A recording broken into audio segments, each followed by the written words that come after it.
Salut tout le monde! Après s'être bien fendu la poire lors des précédentes émissions, aujourd'hui on va totalement changer de registre. On va s'intéresser à... la bagarre. On va s'intéresser à Kickboxer avec Jean-Claude fucking Van Damme. Et oui, c'est pour lui rendre hommage que j'arbore aujourd'hui ce fantastique semblant de coupe mulet qu'il avait lui-même dans le film Chasse à l'homme.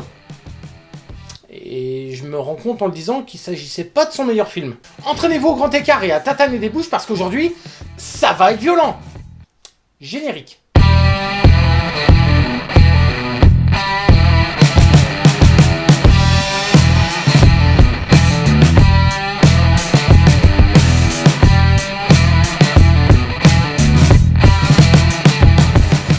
Le film démarre donc sur un combat de kickboxing aux États-Unis, combat remporté par le frère de Jean-Claude Van Damme. Bon, en fait, Van Damme, il s'appelle Kurt dans le film. Et accessoirement, l'acteur qui joue le rôle de son frangin dans le film, il s'avère que c'était réellement un champion de kickboxing dans la vraie vie.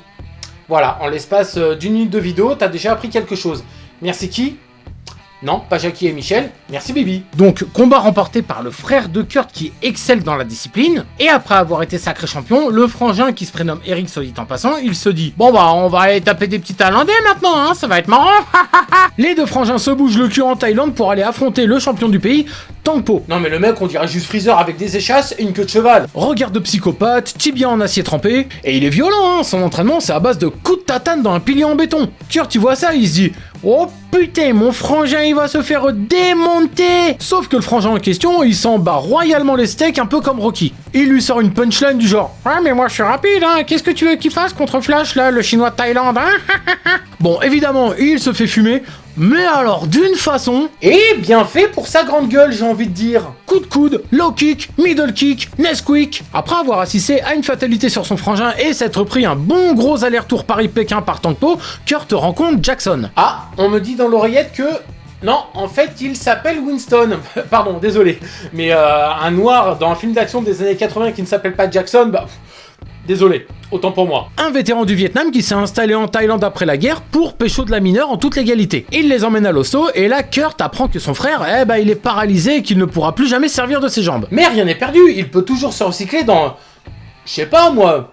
Le bras de fer par exemple. Du coup Kurt, forcément il est vénère, il crie vengeance et il a envie de faire bouffer son short à Tangpo. Sauf que bon, niveau combat, il serait capable de se faire péter par Dora l'exploratrice, hein. Du coup Winston, il l'emmène voir un vieux maître du Muay Thai qui a pris sa retraite, Maître Zian. Un espèce d'ermite qui vit en mode confinement avec des pièges partout dans son jardin là. Un peu parano quand même le gars, hein. Mais par contre, il t'apprend le Muay Thai, alors comme personne. En gros, c'est Maître Miyagi, mais sans la sociabilité. Allez, Kurt, il est déter pour venger la paralysie de son frangin, du coup il lui dit « On vit à la dure, hein, bah les couilles, entrez-moi Maître Miyagi. Le ventre vide, jamais je n'enseigne. Va au village me faire des courses, bouffon. » Oui. Concrètement, il l'a pris pour son larbin. Kurt, à peine il arrive dans le village, qu'est-ce qu'il fait ? Il commence à jouer avec les gosses en mode Marc Dutroux, s'il te plaît. Bon, après, il tombe sur Miley qui s'avère être la nièce de Maître Miyagi, Maître Zian. Et direct, Jean-Claude, il la voit, ouh, il a le zizi tout dur, hein. À tel point que pour lui rendre service, il fume les deux mafieux leader price qui sont venus se servir dans sa caisse. Ah, chez Miley, c'est porte ouverte, hein, et j'ai envie de dire, il y a pas que les portes qui sont ouvertes.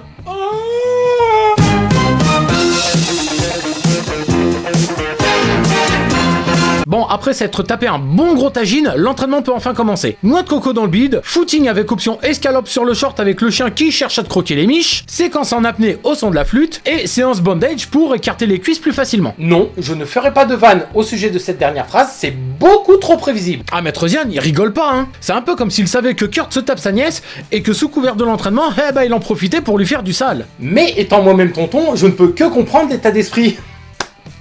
Force à toi, Maître Zian. Et pour finir l'entraînement, le fameux coup de tatane contre un palmier. Mais en fait, on dirait grave les entraînements de Tortue Géniale, s'il te plaît. Pendant ce temps, t'as Tangpo qui continue de défoncer des petits Thaïlandais sur le ring, sous le regard de Freddy Lee, son patron en quelque sorte, et qui règne sur la ville tel le Wilson Fisk thaïlandais qu'il est. Retour sur le combat Kurt versus le palmier, jusqu'à ce que Kurt y sente littéralement son tibia échapper de son corps. Le tibia de Kurt, mais en fait, c'est Doctor Strange, il est capable de sortir de lui-même, quoi. Et là, t'as Maître Zian qui le motive en lui rappelant ce que Tangpo il a fait à son frère. Ah, du coup, Jean-Claude, il est vénère de ouf et il défonce littéralement sa race au palmier. Séquence cultissime.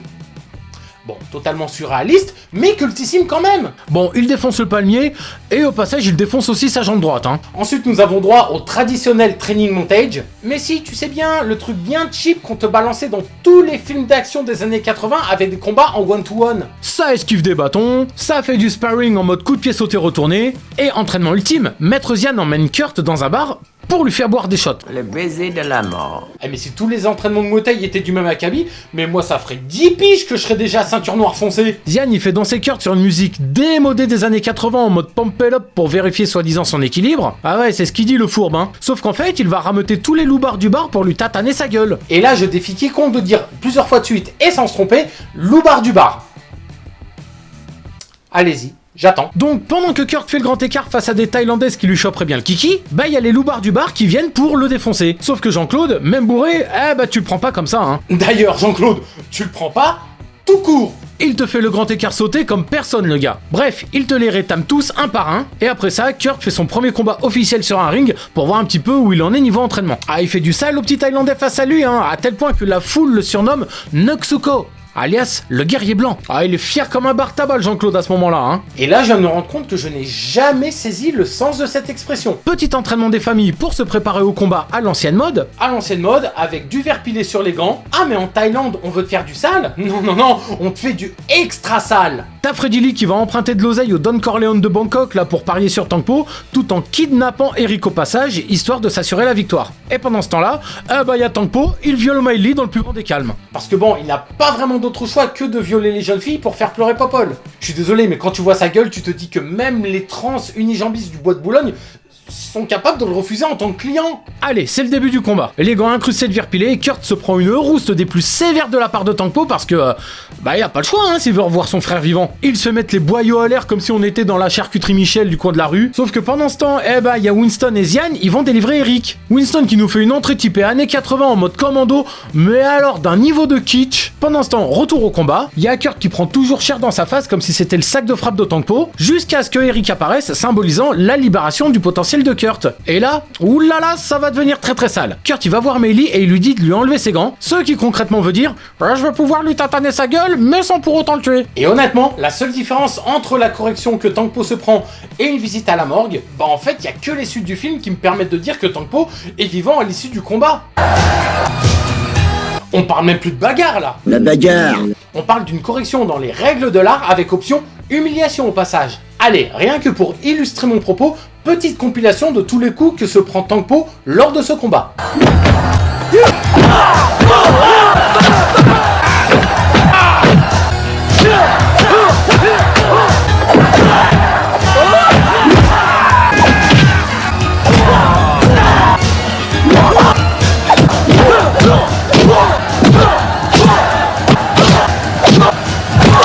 Voilà. C'était assez chiant à faire et en plus ça sert strictement à rien. Plan final sur Kurt qui retrouve son frère, Maître Zian, Winston, et qui roule une grosse paille à Miley et... fin.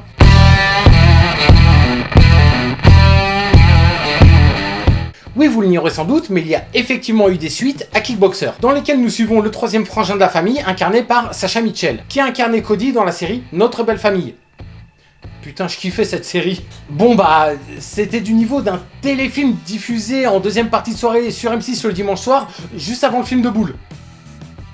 Ouais, je sais, les jeunes, vous avez pas connu ça. Et on retrouvera également Marc Dacascos dans le 5e et dernier opus. Marc Dacascos dont on se souviendra la plupart du temps pour son rôle dans le film Crying Freeman. Il y a donc eu des suites à Kickboxer, ainsi qu'une suite de remakes officiels. En gros, Kickboxer maintenant, c'est devenu une franchise. Kickboxer Vengeance, Kickboxer Retaliation. Bon, autant dire qu'aucune de ces suites ne rencontrera le succès du premier film, qui lui restera à jamais gravé dans les mémoires comme étant le seul et unique film mettant en scène Tangpo. Parce que faut admettre que... les suites, elles étaient un peu beaucoup pourries quand même, hein. Un intérêt proche du néant, des scénarios et enjeux dramatiques dont on se fout éperdument. Non, je suis désolé d'être aussi catégorique, mais pour moi, les suites de Kickboxer, elles sont comme Indiana Jones 4. Elles n'existent pas!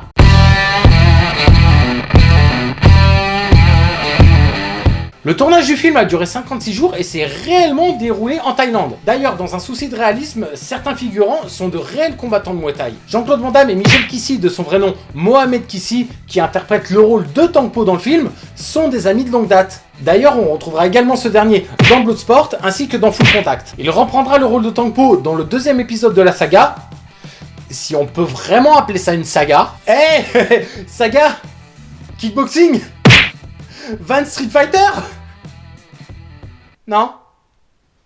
Personne? Et il a œuvré avec Jean-Claude Van Damme à chorégraphier toutes les scènes de combat du film. Donc concrètement, on a tous une sale image de Tang Po. Bon, faut quand même reconnaître que c'est un bon gros fils de pute, mais le mec qui l'incarne a grandement contribué au succès du film. Souvenez-vous-en. Tang Po n'a dans ce film qu'une seule réplique, le désormais culte. Tu te couches comme Miley avec Miley. Bonne baise. Fait intéressant et auquel je n'ai malheureusement pas trouvé de réponse, Mohamed Kissi, qui incarne donc le rôle de Tang Po, est crédité au générique sous le nom de Tang Po. Alors si quelqu'un a une explication à me fournir à ce sujet, je suis preneur et j'attends une réponse dans les commentaires, parce que honnêtement, cette histoire elle m'intrigue de plus en plus. A noter également que la bande originale du film a été composée par Paul Herzog, qui s'est également occupé de celle de Bloodsport un an auparavant. Et là ma transition est toute trouvée pour parler de Bloodsport dans le dernier mot de cette critique.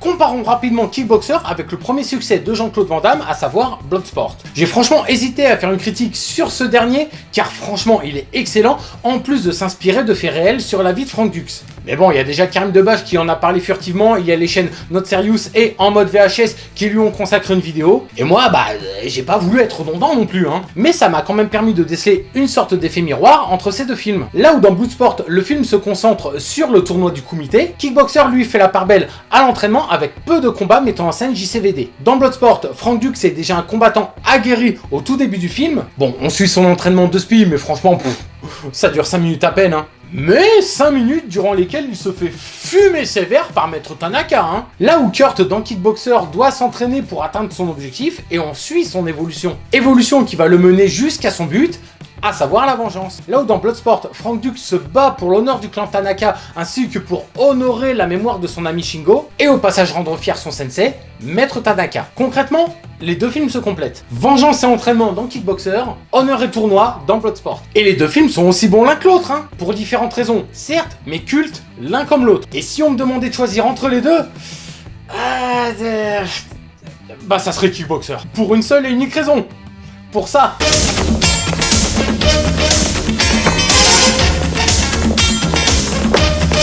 Voilà, cette vidéo pleine de coups de tatane est à présent terminée. Comme d'habitude, pensez à la page YouTube pour regarder des publicités, ça vous prend 30 secondes et ça vous coûte rien. Pensez à liker et à partager la vidéo sur vos différents réseaux. Je sais, vous l'entendez toujours sur toutes les vidéos, mais honnêtement, ça aide pour le référencement YouTube, ça vous coûte rien.